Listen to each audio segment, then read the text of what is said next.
Hello, everyone. Good afternoon. Welcome to December. Can you believe it? I am delighted to be joining you for another of our Changemaker interviews. These are a series of interviews that I've been doing for the past 6 months when I bring to you people who are working in the SEN, mental health, personal advocacy, disability spaces, and who are making a difference. And so they're 20-minute chats with myself, Heidi Mavir. I'm the founder of EOTAS Matters, and people who are in my network. So today I've brought you the magnificent Sarah Easey, which I'm sure she hasn't heard before. You're probably not old enough to remember that. That was what they used to chant when Big Daddy came out into the wrestling ring. I don't know if you remember. You do know that. Okay, of course you do. Like the people, oh, Heidi, hi. And I'm like, yeah, I've never heard that before. So we're going to have a chat about Sarah's work and her background. If you're watching live, drop me a comment and say hello. If you're watching on replay, hello, people in the future.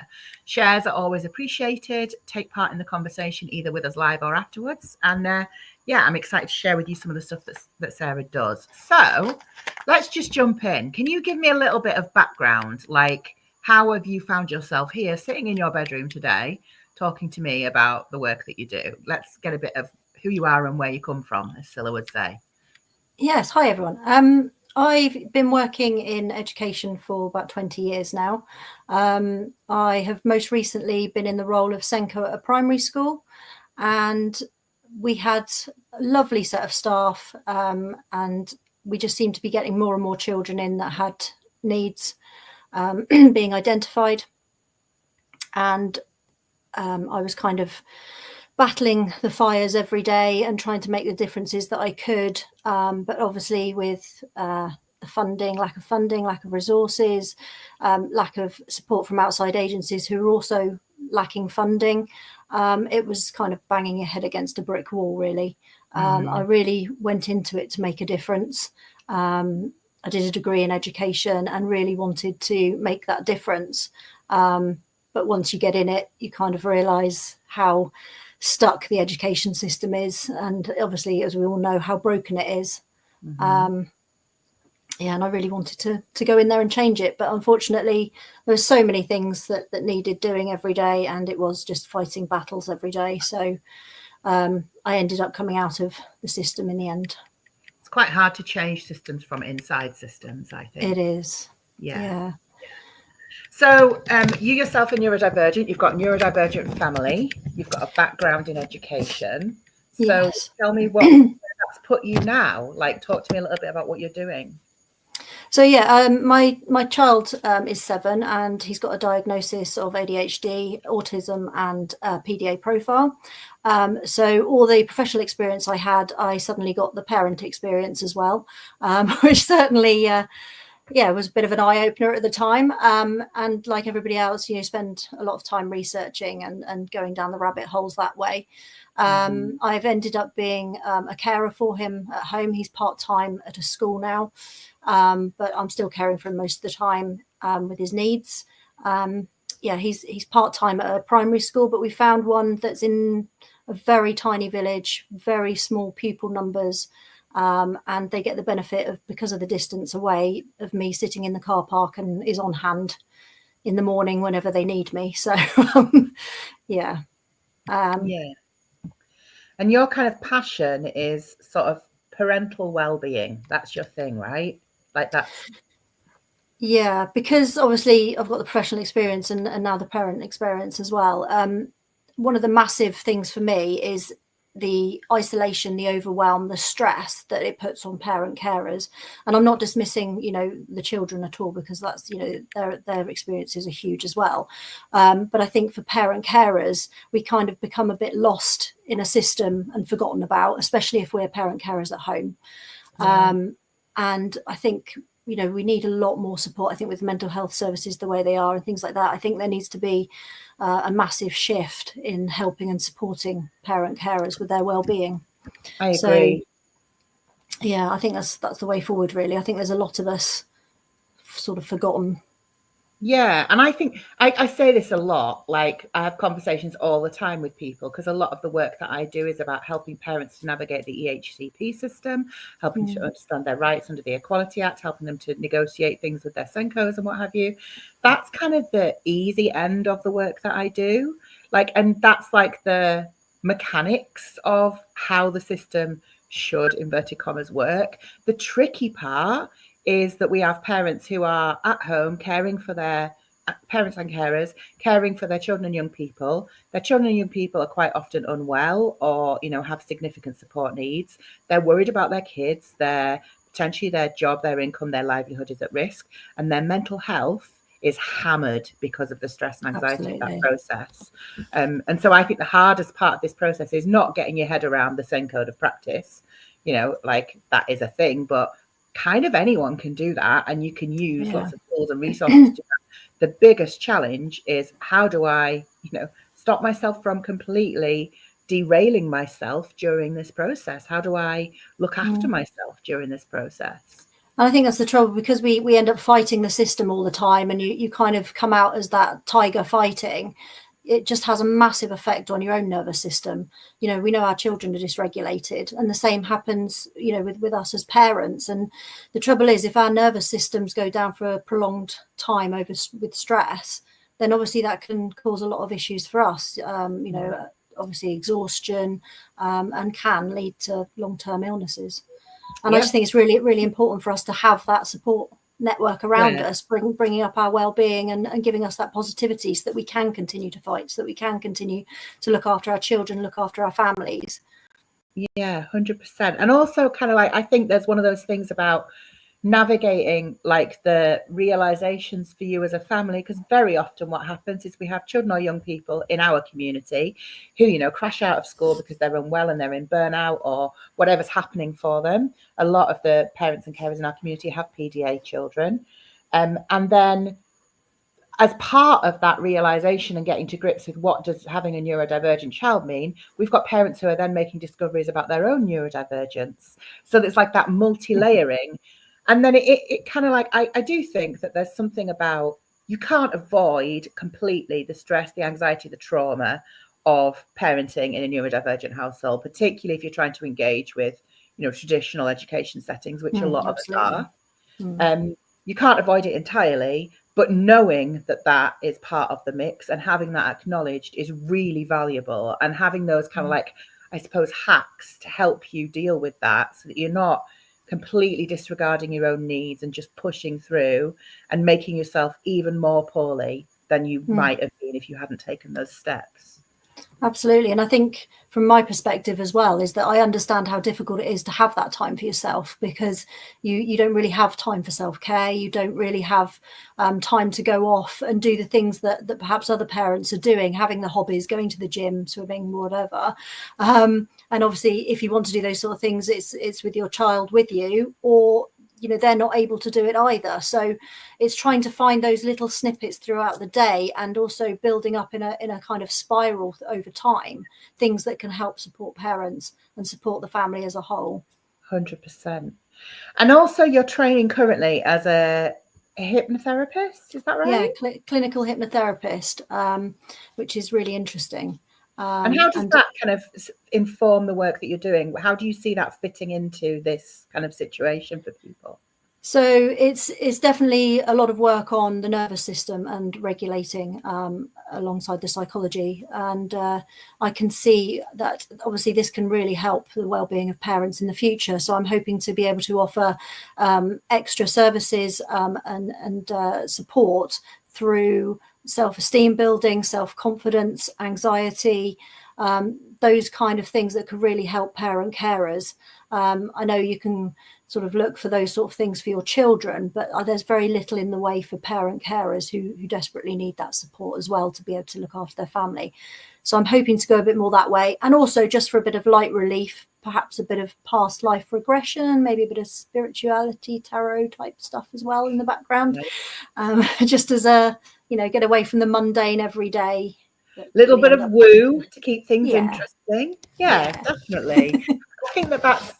I think it's really important that we recognize that, parents have it's all consuming, right? This battle is all consuming, and we all have different needs. And, you know, emotional, mental health, and our spiritual needs are completely sidelined often in these situations. And I know one of the things that I did whilst we were in the middle of it is I had a friend who, I don't even know how she defined herself, but she's a little bit woo. Um, and she came over and she spent some time with me, and she did like, I guess it was a hypnosis. It was definitely like a guided meditation. Um, and it was like 15-20 minutes. I can't tell you the relief I felt in my body at just co-regulating with somebody. You know, like just having someone else in the room that was giving me a little bit of time and space in a tiny snippet of opportunity that I had. My son was out with his dad getting some new shoes, but it was so valuable to me to just like have that moment within someone else's company where they were just holding space. I know that that's a very buzzword at the minute, but they were just giving me a little bit of time and space to just be back in my body and to, like, I know it sounds so trite, but just to remember to breathe. You know, I felt like I hadn't breathed for months. I felt like I'd been on complete autopilot. It was really invigorating, and I'm always grateful to her for just holding that moment for me, because I definitely needed it in that moment. I didn't realize until afterwards. And if someone had said to me, maybe you need a little bit of hypnosis, I'd be like, don't be daft. I haven't even got time to shave my legs. But it was really valuable. Like, it was really valuable. And I think as well that people seem to think, you know, hypnosis, or I don't want to go there. But actually, from what I'm learning, it's a lot more about dehypnotizing yourself from what's going on in the world. And actually, you know, all your learned behavior and the way that you react to things and the trauma that you have is all learned behaviors. And actually, we can dehypnotize you from that rather than hypnotize you. And it's giving you, like you said, it's that safe space to have some time to yourself. And also, I mean, I had hypnosis quite a while back and absolutely loved it. You know, I had that self-confidence and the self-esteem built up, and it was just fantastic how I felt afterwards. And, you know, it's just something I want to be able to give to other people, you know, who are in the same situation, you know.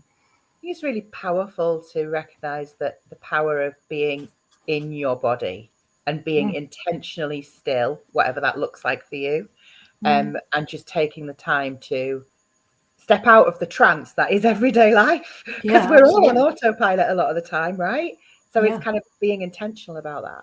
So I know that you've got a lovely freebie for people, which I'm going to make sure heads in the comments. And if people are watching this on replay, do go to the comments. So your freebie is called, I got to get it up here because I love it. It's called From Stressed and Snappy to Regulated and Happy, and it's a free guide. So what can people expect from that when they get that? I mean, I don't want you to give away the crown jewels because we want them to come and get it from you. But what kind of things are in there? How does that look? Yeah, so at the moment it's a 5-day step guide, really, that you can build on each day. So you can try little snippets of things, build it up over 5 days, and then hopefully it becomes more of a habit for you. And it's very small little tweaks that you can make each day to help your well-being. Super easy stuff that is very low demand and very achievable. Because I think, like, I don't know about you, but when I was in the depths of the battle, you know, people were like, why don't you read this book? I was like, you are joking. So and it's not that I was lazy or that I didn't want to put the effort in. It was that I literally didn't have capacity for anything more than the absolute basics. So I tapped into lots of these, like 5 top tips on how to, or 3 ideas on, or, you know, like, because these are the things that are like the foundation of building yourself a bit of what's the word? A bit of like protection into your day-to-day schedule, right? So that you're kind of just taking care of yourself on that very basic, ritualistic, happens every day, becomes part of your routine. And that's the key. It's finding it as part of your routine so that it sticks. Otherwise, as they say, you know, nothing changes. So you've got to make those little changes just to try and give yourself something back, because it's just completely all consuming every day from morning to night, and generally through the night as well, as most of us know. And it is just finding those little snippets that we can really help ourselves. Amazing. And you've got a Facebook group. Tell me what kind of things happen in there. What are you doing in there? What are your hopes for? So there's lots of strategies and ideas and tips around supporting parents, carers of special educational needs and disabilities, and identifying neurodivergence within their family and how that looks like for the family. I'm offering, one-to-one coaching sessions to help parent carers who are just starting their special educational needs and possible neurodivergent journey. And yeah, so the group will start to build up to have more kind of lives in it, trainings, those sort of things, and guest speakers. I love that. Would be a nice way to go. Yeah, I love that. I think all while supporting the well-being, obviously, of parents. Yeah, I think it's one of those things that, like, you need to. When I was, we've got a Facebook community, but when I was, and I'm still in lots of groups, and I'm in lots of groups for lots of different things. I'm in like Border Terrier owners groups, and I'm in crochet groups, and I'm in musical theatre fans groups, and I'm in history buffs groups, and I'm in a lot of SEN and disability groups. And I think it's really, you kind of need to shop around and find out where your place is and where the community is, where it feels like the best fit for you.